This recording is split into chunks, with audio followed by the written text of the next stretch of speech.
안녕하십니까. ESUP입니다. 이번 시간에는 국공립 어린이집 위탁서류 작성법 강좌 중에서 PPT 중요성과 잘하는 법에 대한 주제를 갖고 강의를 진행을 해보고자 합니다. 자, 일반적으로 PPT라는 용어를 많이 쓰기 때문에 제가 PPT라고 제목을 달았는데, 정식 명칭은 소견 발표입니다. 보육사업 안내에 보면은 소견 발표라고 되어 있습니다. 그렇기 때문에 원래는 소견 발표가 맞는데, 이제 많은 분들이 PPT 하니까 제목을 그냥 PPT라고 하겠습니다. 또한 듣기 편하게 또는 이해하기 쉽게 내용을 전달하기 위해서 용어 통일 자체를 PPT라고 하겠습니다. 자, 소주제로 버리고 집중해야 살아남는다 라는 주제를 갖고 이야기를 해보고자 합니다. 왜 버리고 집중해야 살아남는다 이런 소주제를 달았냐, 컨설팅을 하다 보면은 이제 어느 정도의 자료를 이제 같이 기획을 해서 만들다 보면은 어떤 부분이 빠졌고 어떤 부분이 빠졌고 어떤 부분이 빠졌고 계속 무엇이 빠졌다고만 이야기를 하세요. 그런데 이런 PT 환경은, 또는 이런 경쟁 PT 같은 경우는 제한 시간이 있습니다. 국공립 어린이집 같은 경우는 보육사업 안내에 보면은 5분에서 10분 정도 하라고 되어 있는데, 5분에서 10분이라는 시간이 어떻게 보면 길 수도 있지만 이제 일반적으로 5분이나 10분의 시간은 굉장히 짧습니다. 그리고 또한 5분 정도를 가장 많이 합니다.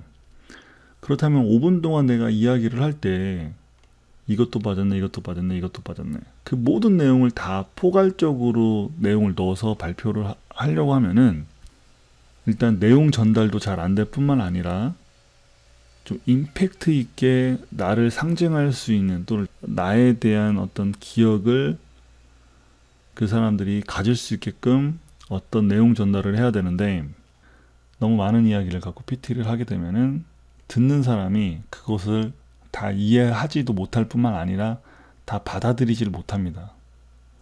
자, 그래서 가장 중요한 거는 어떤 거를 버리느냐, 최대한 많이 버리고 임팩트 있게 가장 짧은 시간에 굵고 짧게 그 사람들 귀에 때려박을 수 있는 강렬한 어떤 메시지를 전달을 해야 되는데, 자, 그런 이야기를 좀 하려고 합니다.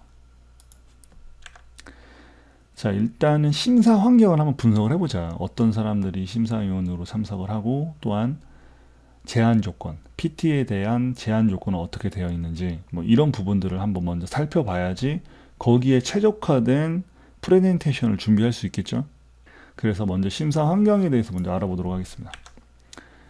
자, 일단은 제가 이것을 한 십몇 년 하면서 느낀 거는 뭐냐면은, 보육 관련된 종사자보다는 보육 관련된 분야에 전혀 관련 없는 사람들도 많이 참석을 하더라, 심사위원으로.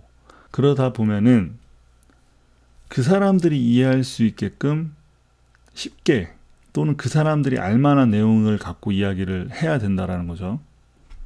자, 그것 때문에 일단은 심사 환경을 한번 분석을 해보자라는 겁니다. 또한 국공립 어린이집 외적으로 이거와 전혀 관련 없는 비종사자, 예를 들어서 뭐 시의원이라든지 뭐 지역연합회 회장님, 뭐 이런 분들은 어린이집 쪽에 종사를 안 했기 때문에 실질적으로 어린이집이 어떻게 돌아가는지, 또한 국공립 어린이집 위탁 심사 기준 같은 경우는 어떻게 되는지, 이런 내용들을 잘 모른단 말이에요. 그런데 그 사람들에게 어린이집 보육 쪽에 관련된 어떤 전문성 있는 용어를 갖고 그 사람들에게 설명을 하다 보면은 그 사람들이 이해를 못 하겠죠. 그런 문제가 있다. 또 그리고 위탁 평가 기준은 어떻게 되냐, 그러니까 프레젠테이션에 관련된, 그러니까 PPT에 관련된 위탁 평가 기준은 어떻게 되는지, 어떻게 되는지를 알아야지 거기에 맞게끔 맞춤형으로 준비를 할 수 있겠죠.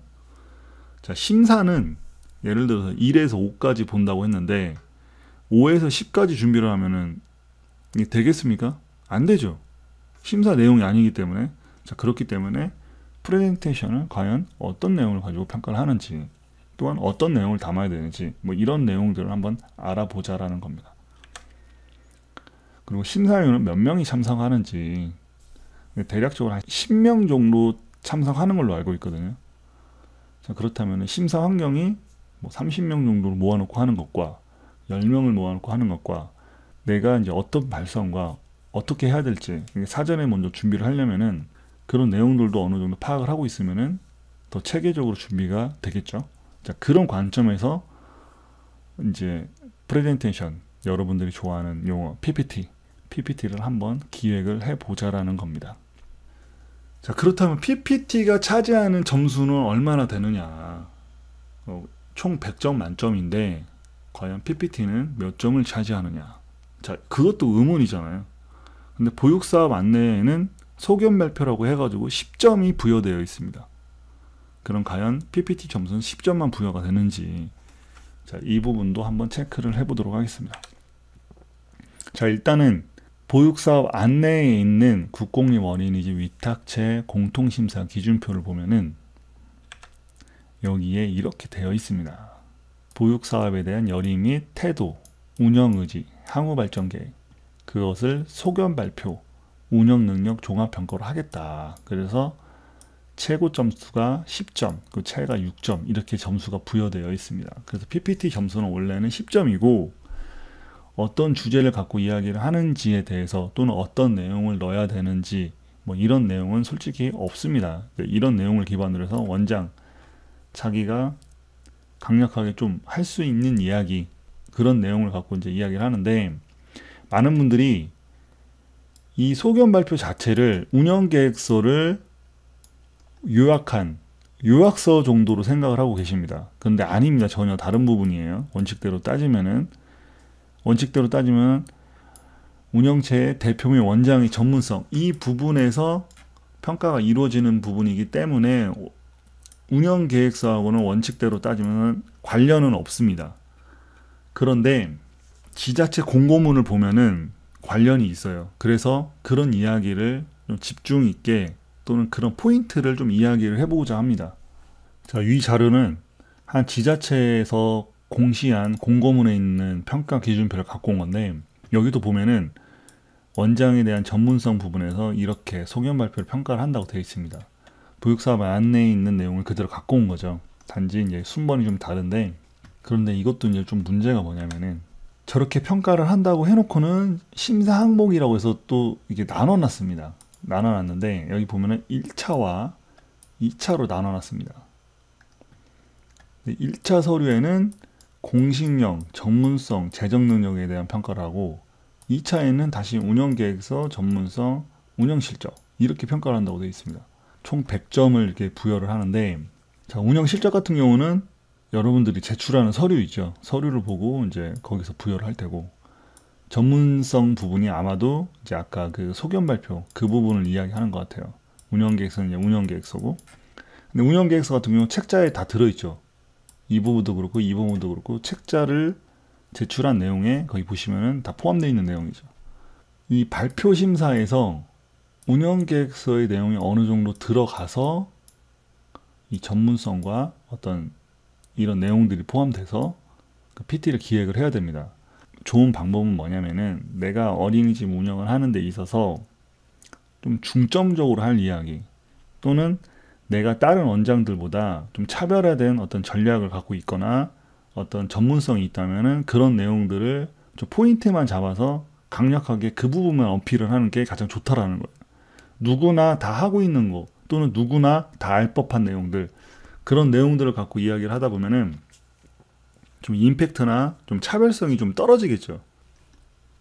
본 강좌는 샘플 영상으로 일부만 공개를 하고, 실제 풀 영상을 보시려면은 원탑 카페에 방문하신 후에 PS 등급을 가입하시면은 풀 영상 및 관련된 자료를 이용하실 수 있습니다. 자세한 사항은 원탑 카페에 오셔서 관련 문의사항 확인해 보시면 될 것 같습니다. 자, 마지막으로는 저희 원탑 카페에 오셔야지만이 이 서비스를 이용을 할 수가 있습니다. 그리고 유튜브 채널로 보시는 분들은 구독, 좋아요 나누면 좋습니다. 자, 여기까지 하고 마무리하도록 하겠습니다.